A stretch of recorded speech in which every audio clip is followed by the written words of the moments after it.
Chapter 20. Cleanliness. Now it was Mean's turn to explain.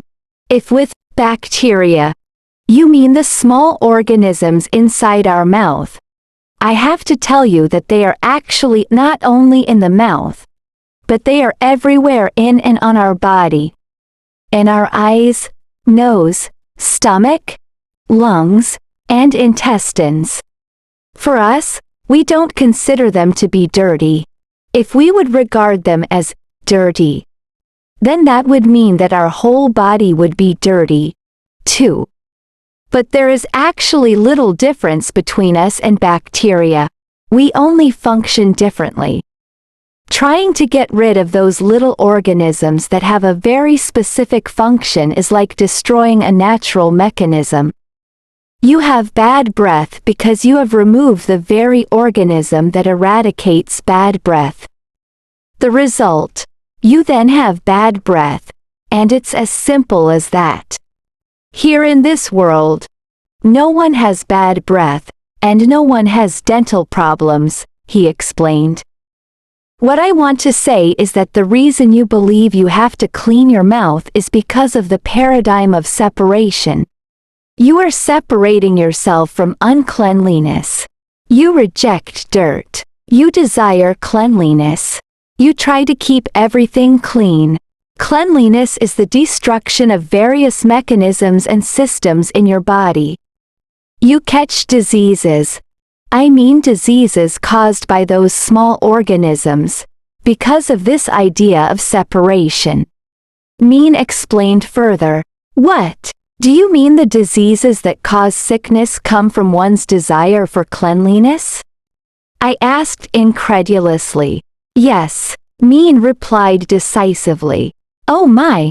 How can that possibly be? I asked. Let me give you an example. Mean continued. Suppose you keep a newborn baby in a closed room with an air purification system, absolutely free of all of these tiny organisms, and then have that baby live in that room for a few years. When he or she grows up and comes out of that closed room, and breathes natural air for the first time, that child will be sick all the time. Do you know why? He asked. I don't know, I admitted, because cleanliness has unnaturally separated the infant from everything. Later, when the child lives in a normal environment with bacteria, the body won't be able to cope. Mean replied, but we do have to distinguish between cleanliness and normality. To give you an example, we can drink clean water without any impurities, and it can be colorless and odorless. But it shouldn't be too clean because then it no longer contains any minerals and certain bacteria that are beneficial to the body, he added.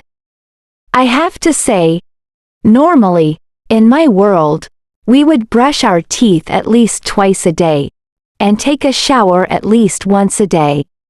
Would you define that as normal? I asked. We must consider if that is suitable with the respective climate, terrain, and quality. Mean replied, and his response confused me again. Which quality? I asked immediately. The quality of the food and the environment, of course. Mean said, I think there's no need to explain the appropriateness or suitability of the terrain and the climate. If it's cold, we don't shower. But if it's hot, we do shower. In my world, however, we never shower, neither in winter nor in summer. For us, when we immerse ourselves in water, it is not for the purpose of cleaning ourselves, but rather to enjoy it and to play. It's because of the quality of the two things that I have previously mentioned, the quality of the food and the environment. Although it's warm in some areas, our body emits perspiration, saliva, and waste matters that don't smell bad due to the pure air and clean food that we eat. So, we don't need to shower and clean our bodies. The clothes that we wear, even when worn for months, do not smell either. Min explained, really?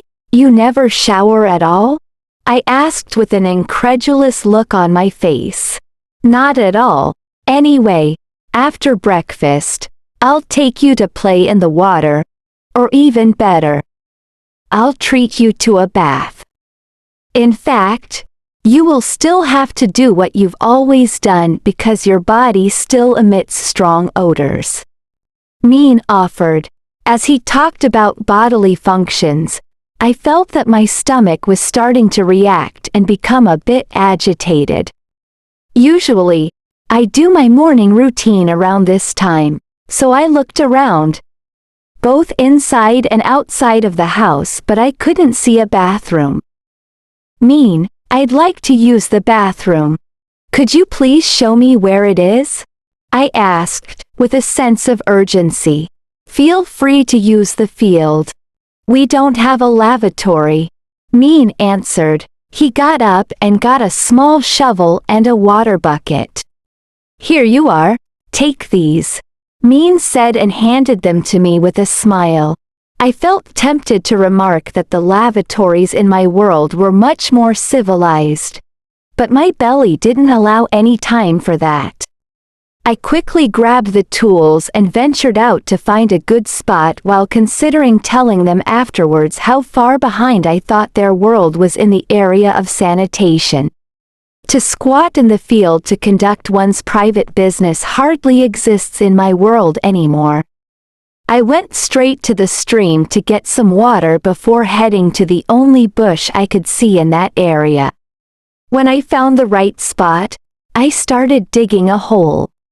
The soil was very dark and crumbly, so I could dig easily, and soon the hole was big enough. While I was relieving myself, it occurred to me that this was surprisingly enjoyable. I got to breathe fresh air, to see the sky, and to smell the earth. After all, human waste is a natural fertilizer for plants. We don't need to create tools or a waste management system. Even though it wasn't as convenient and comfortable, in that moment I did feel more in harmony with nature. And this action also does not cause any inconveniences with other systems. When I was done, I cleaned myself before giving the fruits of my labor a decent burial. It seemed that Min and Napa also regularly used this area to conduct their private affairs too, as I saw traces of recent diggings and burial mounds. I did notice that there was no unpleasant odor at all. Instead, a rather nice fragrance of earth and leaves was in the air. On the way back to the house, it struck me that this could be an example of what Min had mentioned earlier about a non-separation or encompassing idea. If we regard our waste as a dirty thing that needs disposing, then we create the process of cleaning. But if we wouldn't regard it as dirty, the waste could actually be beneficial to other things. That was a thought sent by me. Min said with a broad smile, as I walk back into the house. Huh? What was that? I asked, uncertain of what he was referring to. The thought that just popped up in your head came from me, and you heard it. Min explained, Whoa, is that so? I thought it was my own idea. I replied,